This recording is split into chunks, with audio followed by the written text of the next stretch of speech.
Hello दोस्तों, मैं हूं मधुबाला और आज हम पढ़ेंगे एक्सटर्नल और इंटरनल फर्टिलाइजेशन क्या होता है। ठीक है, तो इसके अंदर पढ़ेंगे कि डिफरेंट ऑफ फर्टिलाइजेशन इंटरनल और एक्सटर्नल। ठीक है, तो इंटरनल किस तरह से होता है, इंटरनल शरीर के जो अंदर होता है और एक्सटर्नल जो शरीर के बाहर होता है। ठीक है, तो इसमें पढ़ेंगे इंटरनल फर्टिलाइजेशन यानी शरीर के जो बाहर होता है, यानी इंटरनल तो शरीर के अंदर होता है और एक्सटर्नल जो शरीर के बाहर होता है। ठीक है, तो ये है इंटरनल यानी शरीर के जो अंदर होने वाला जो फर्टिलाइजेशन है वो है इंटरनल, और शरीर के बाहर होने वाला यानी यहाँ पे सॉरी मिस्टेक है थोड़ी सी स्पेलिंग में, तभी मैं कंफ्यूज हो रही हूँ। यहाँ पे क्या है एक्सटर्नल और यहाँ पे क्या है इंटरनल फर्टिलाइजेशन। ये शरीर के बाहर होने वाला फर्टिलाइजेशन है और ये शरीर के अंदर होने वाला फर्टिलाइजेशन है। तो यह युग्मक संलयन बाह्य माध्यम में होता है। कहने का मतलब युग्मक जो नर और मादा जो मिलते हैं वो क्या होते हैं, बाह्य माध्यम में मिलते हैं। जैसे जल हुआ, पानी, इनके माध्यम में मिलते हैं, बाह्य माध्यम में मिलते हैं। और इनमें क्या होता है, ये युग्मक संलयन आंतरिक माध्यम में होता है। ठीक है, जो शरीर के अंदर होता है वो तो आंतरिक होता है और जो शरीर के बाहर होता है उन्हें क्या कहते हैं, बाह्य। इसमें दोनों प्रकार के युग्मक माध्यम में छोड़ दिए जाते हैं। मैंने बताया था कि ये जो नर होता है, ये एक तरफ नर और एक तरफ से मादा। ठीक है, ये दोनों क्या करते हैं, अपने जो कहने का मतलब जो अंडाणु और शुक्राणु होते हैं उनको सारों को पानी के अंदर छोड़ देते हैं। तो उनसे क्या होता है, निषेचन होता है, पानी के अंदर उनका निषेचन हो जाता है और उनसे ही अधिक संख्या में उनकी संततियां मतलब वृद्धि करती है और उनका जन्म होने लगता है। ठीक है, यही कहना चाह रहा है कि इसमें दो प्रकार के युग्मक माध्यम में छोड़ दिए जाते हैं। किसमें, इंटरनल में, एक्सटर्नल में फर्टिलाइजेशन में, यानी बाह्य जो फर्टिलाइजेशन निषेचन होता है उसके अंदर नर और मादा दोनों क्या करते हैं, पानी के अंदर सारे के सारे शुक्राणु और अंडाणु को छोड़ देते हैं, यानी उनके युग्मकों को छोड़ देते हैं। जिससे क्या होता है, उनके जो संततियां होती है वो भी अधिक जन्म लेती है, वृद्धि करती है। बाह्य माध्यम विकसित हुई संततियां असुरक्षित होती है। मतलब कहने का है कि ये जो संततियां होती है असुरक्षित क्यों होती है, क्योंकि जैसे आपने देखा होगा घोंसला मैंने बताया था कि वो क्या होता है, वो शरीर के बाहर यानी अंडे जो होते हैं उनको नुकसान हो सकता है। क्यों, क्योंकि उनके आसपास कोए देखे आएंगे। ठीक है, और कोई भी शिकारी होगा उनको नुकसान पहुंचाने की कोशिश करता है। तो वही कह रहा है कि यह बाह्य माध्यम मतलब कहने का मतलब बाह्य माध्यम विकसित हुई संततियां असुरक्षित होती है क्योंकि इन्हें भक्षकों द्वारा चोट पहुंचाई जाती है। इस निषेचन द्वारा उत्पन्न हुई सभी मतलब जीव जो है उनकी संख्या क्या होती है, अधिक होती है। क्यों, क्योंकि जो नर व मादा वो अधिक संख्या में उनके युग्मक अंडाणु शुक्राणु होते हैं वो छोड़ते हैं, तो उनसे जो संततियां उत्पन्न होगी वो भी अधिक संख्या में होगी। ठीक है, अब हम पढ़ेंगे कि इंटरनल क्या होता है। यह युग्मक संलयन आंतरिक माध्यम में होता है। इसमें केवल नर युग्मक ही माध्यम में मुक्त किए जाते हैं। आंतरिक के अंदर क्या होता है, जैसे अंडाणु है तो वो क्या होता है, मादा के अंदर होता है, और जो शुक्राणु होता है वो क्या होता है, वो शुक्राणु के अंदर होता है। कहने का मतलब नर के अंदर होता है। तो वो जो शुक्राणु होता है वो मादा के अंदर एंटर होने के लिए शुक्राणु को गति करनी पड़ती है।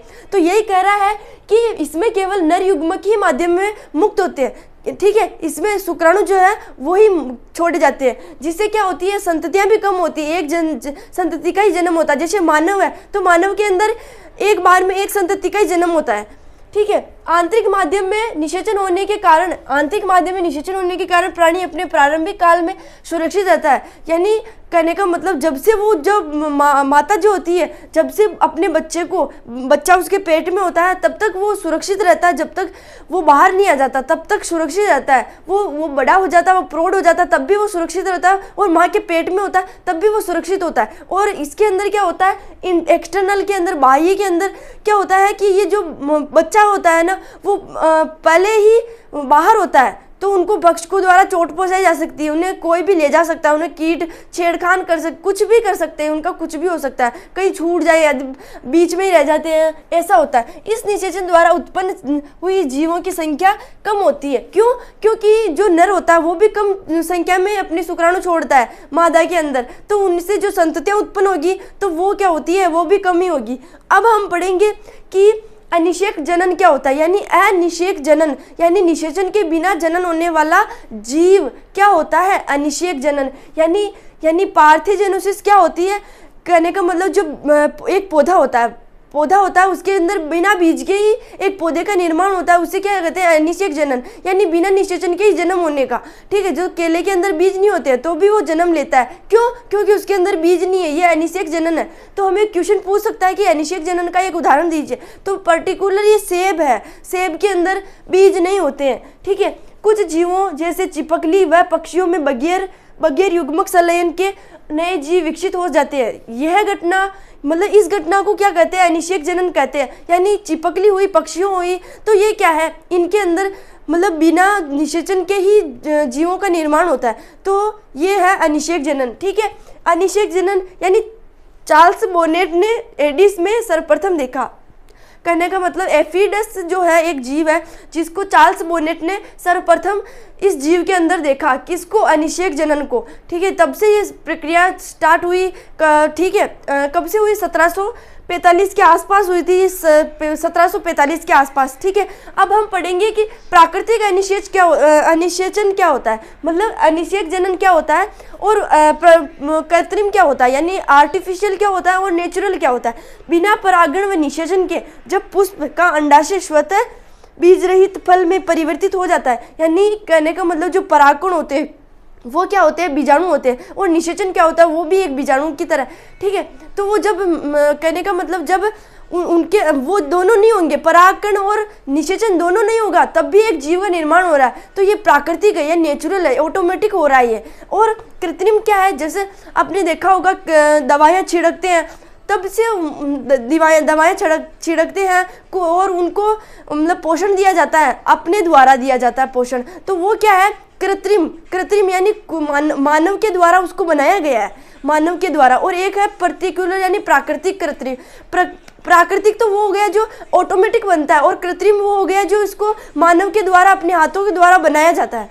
ठीक है, तो आर्टिफिशियल यानी पैर्थोकेरेपी क्या होता है, इस अनिषेक जनन फलन में पुष्पों पर वृद्धि हार्मोन छिड़के जाने पर अंडाशय से बीज रहित फल व विकसित किए जाते हैं। यानी अनिषेक फलन क्या होता है, यहाँ पे पुष्पों पर वृद्धि हार्मोन यानी पुष्प जो होते हैं उनके अंडाशय जो होते हैं उनके ऊपर वृद्धि हार्मोन छिड़के जाते हैं, जिससे क्या होता है, एक नए जीव का निर्माण होता है। आई होप दोस्तों ये वीडियो आपको अच्छा लगा होगा, अगर अच्छा लगा हो तो सब्सक्राइब शेयर जरूर करिएगा। नेक्स्ट वीडियो में मिलते हैं कि निषेचन के अंदर हम ये निषेचन तो पढ़ ही लिया, अब निषेचन पश्च घटनाएं पढ़ेंगे कि निषेचन पश्च घटनाएं कहने का मतलब जब निषेचन हो जाता है उसके बाद की घटनाएं पढ़ेंगे। यानी निषेचन हो गया तो अब क्या होगा, भ्रूण का निर्माण होगा, युग्मनज का निर्माण यानी जाइगोट का निर्माण होगा। तो ऐसे ऑटोमेटिकली माइंडली से पढ़ना है कि प्रैक्टिकली पढ़ना है कि ये क्या होगा, अब क्या होगा, निषेचन पश्च घटनाएं क्या होगी, यानी निषेचन के बाद की घटनाएं क्या होती है। ठीक है, तो प्रैक्टिकली साइंस को पढ़ना है।